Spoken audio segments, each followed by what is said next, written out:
चलें जी। अच्छा, तो बात ये चल रही थी हमारी कि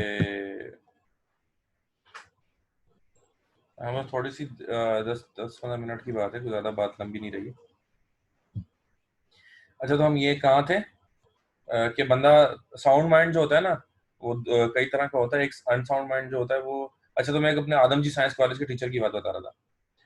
तो हुआ ये कि he is a government lecturer and उनको दौरे पड़ते थे। इसी एसपीएससी कमीशन के एग्जाम पास करके उन्होंने वो जॉब हासिल करी। आज भी वो लेक्चर आ रहे हैं माशाल्लाह से, 18 ग्रेड के प्रोफेसर हैं। उनका नाम नहीं बताऊंगा, बस उनको दौरा पड़ते हैं। उनको दौरा पड़ गया और बस जो उन्होंने किया वो किया। इत्तेफाक से वहां से मैं गुजरा था, रश लगा हुआ था, तो मैंने इनको देखा। अरे, मैंने बोला ये तो आदम जी के उस्ताद हैं। पकड़ लिया मैंने, उनको बैठाया, कुछ उनकी खातिर तवाज़ा की, उनके घर पर फोन किए, जब तक वो बाकायदा खुद भी नॉर्मल हो चुके थे। सही। तो साउंड माइंड क्या होता है? जब जब वो जो आधा पागल होता है वो कॉन्ट्रैक्ट कर सकता है। जो पूरा पागल है वो तो कॉन्ट्रैक्ट कर ही नहीं सकता, लेकिन जो आधा पागल है वो कॉन्ट्रैक्ट कर सकता है। जो आधा पागल है वो कॉन्ट्रैक्ट कब कर सकता है? जब वो अपने दिमागी तवाजुन उसका नॉर्मल हो, जब वो नॉर्मल अपने हवा से बाख्ता के साथ बैठा हुआ हो, तब वो कॉन्ट्रैक्ट कर सकता है। जब उसे दौरा पड़ गया तब वो कॉन्ट्रैक्ट नहीं कर सकता। ठीक है जी। यानी कि वो कॉन्ट्रैक्ट का कब करेगा? वो कॉन्ट्रैक्ट जब करेगा जब उसका उसका जो दिमागी तवाजुन है वो दुरुस्त होगा, तब वो कॉन्ट्रैक्ट कर लेगा। ठीक है जी, नाउ लिखना शुरू करते हैं।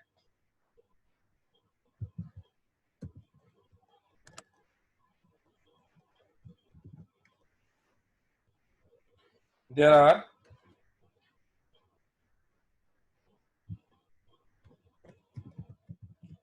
There are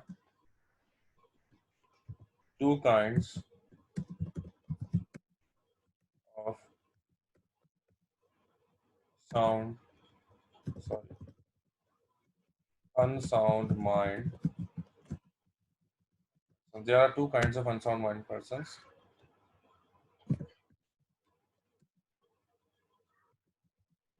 temporary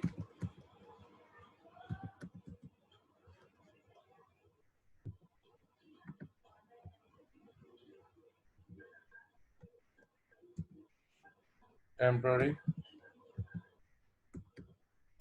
unsound mind,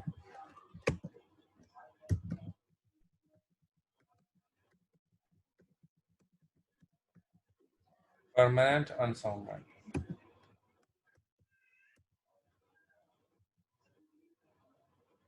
An unsound mind person can never be a part of any contract. But an unsound mind person can never be a part of any contract, but a sound mind, but a temporary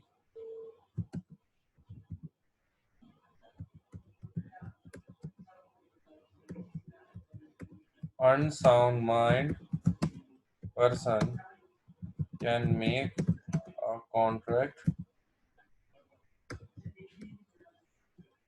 when he is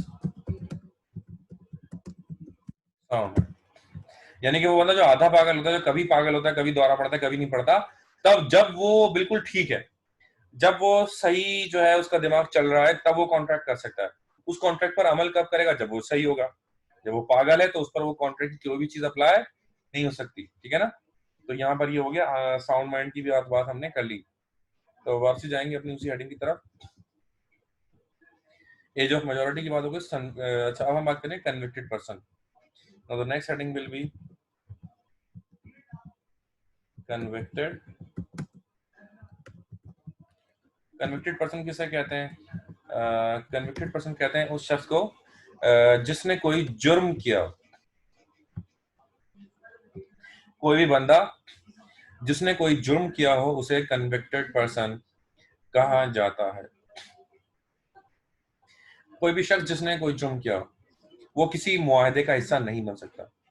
कोई भी शख्स जिसने कोई जुर्म किया हो किसी मुआहदे का हिस्सा नहीं बन सकता। लेकिन लेकिन बात यह है कि अगर उसने अपने जुर्म की सजा काट ली। अगर वो अपने जुर्म की सजा काट चुका है तो अब वो किसी भी मुआहदे का हिस्सा बन सकता है। मानी यानी कि अगर शहरियार की हम मिसाल ले लेते हैं, शहरियार ने कत्ल कर दिया और कत्ल करने के बाद उसको 14 साल कैद व मुशक्कत सजा हो गई। अगर वो सजा उसने काट ली, वो 14 साल कैद व मुशक्कत सजा काटने के बाद अब वो कन्विक्टेड पर्सन नहीं रहा, क्योंकि सजा याफ्ता बंदा तो है लेकिन उसने सजा काट ली। जब कोई बंदा अपने हिस्से की सजा काट कर वापस आता है तो वो दूध का धुला हुआ और इनोसेंट दोबारा से हो जाता है। तो कन्विक्टेड पर्सन क्या होगा? कन्विक्टेड पर्सन ये होगा कि जो बंदा सजा में अभी मौजूद है, जिस बंदे ने सजा काट ली, वो इसका हिस्सा नहीं होगा। तो लिखना शुरू करते हैं। तो किसी भी गवर्नमेंट के कॉन्ट्रैक्ट के लिए अप्लाई कर सकता है? किसी भी कॉन्ट्रैक्ट के लिए वो बाहर अप्लाई कर सकता है। ये बड़ी तेज हुई थी आवाज में, चौंक गया। अजहर तुम्हारी आवाज सुन के। अच्छा, वो किसी भी गवर्नमेंट कॉन्ट्रैक्ट के लिए अप्लाई कर सकता है। देखें, एक आम गवर्नमेंट के कॉन्ट्रैक्ट के लिए कोई भी कन्विक्टेड पर्सन अप्लाई कर सकता है, गिवन डेट कि उसने अपनी सजा पूरी कर ली हो। एक बात होगी। दूसरी बात यह है कि अगर जो है गवर्नमेंट में उसने शर्त नहीं लगाई, कुछ ऐसे लगा देते हैं कि अगर उसने बदल भले से सजा पा ली हो, जब भी हम उसको कॉन्ट्रैक्ट नहीं देंगे। ऑफर में अगर उन्होंने ये शर्त लगा दी तो फिर वो अप्लाई नहीं कर सकता, क्योंकि अगर कभी किसी ने जेल, अगर किसी के खिलाफ कभी एफआईआर कटी है, हम उसको मुआवजा नहीं देंगे। अगर ये ऑफर में लिखा हुआ हो तब वो उसका हिस्सा नहीं बन सकता। ठीक है जी। अदरवाइज अगर वो बंदा जिसने सजा काट ली अपने हिस्से की पूरी, अब वो बाकायदा किसी भी गवर्नमेंट कॉन्ट्रैक्ट के लिए अप्लाई कर सकता है। गवर्नमेंट कॉन्ट्रैक्ट सजा याफ्ता बंदों को मिलते भी, कोई ऐसी बात नहीं है। लेकिन अगर किसी कॉन्ट्रैक्ट में ये लिख दिया जाए कि जिसके खिलाफ कभी एफआईआर कटी हो, जिसने कभी कोई सजा भुगती हो, उसको हम कॉन्ट्रैक्ट नहीं देंगे, तो फिर भारत उसको शायद वो कॉन्ट्रैक्ट ना भी मिले। तो ये डिपेंड करता है, ठीक है ना। अच्छा, तो हम कॉन्विक्टेड पर्सन लिखना शुरू करते हैं। A person who is guilty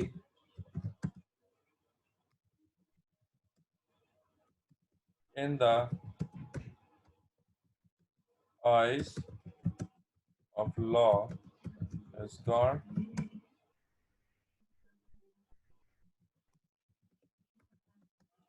convicted person.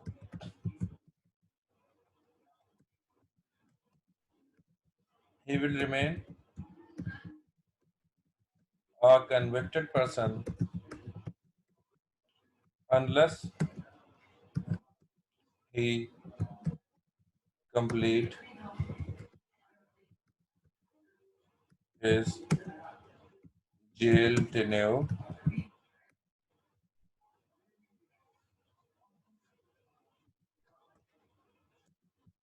after the complete execution of punishment. He will again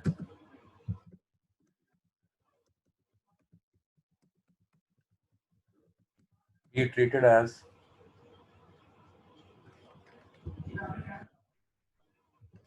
he will again be treated as innocent. कितना अच्छा लफ्ज है ना, innocent।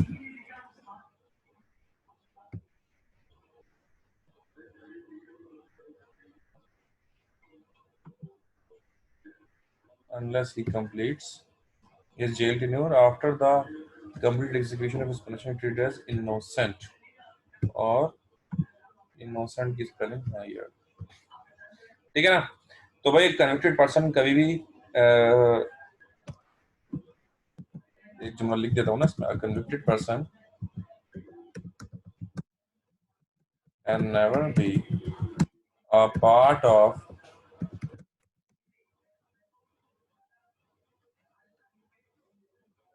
any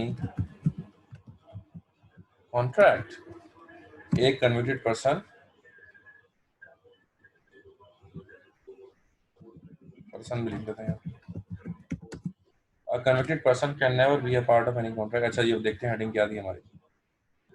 अल्लाह भला करे, अल्लाह भला करे। एम्बेसडर, एलियन एनिमी पहले लिखेंगे, बाद में एम्बेसडर लिखेंगे।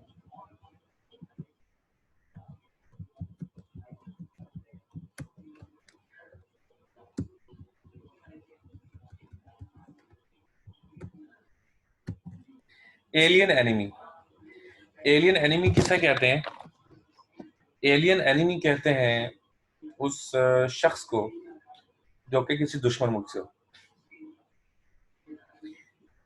लेकिन दुश्मन मुल्क जो होता है, ठीक है ना, दुश्मन मुल्क वो होता है जिसको हम डिक्लेयर करेंगे तुम हमारे दुश्मन हो, ना हमारे यहाँ से कोई आपके यहाँ आएगा, ना आपके यहाँ से कोई हमारे यहाँ जाएगा। आना जाना बंद, खाना पीना बंद, हर चीज बंद, सामान बंद, ट्रेडिंग बंद, कोई जानवर ट्रेड नहीं होगा, कोई सब्जी ट्रेड नहीं होगी, कोई फ्रूट ट्रेड नहीं होगा, हल्ला के कुछ भी ट्रेड नहीं होगा।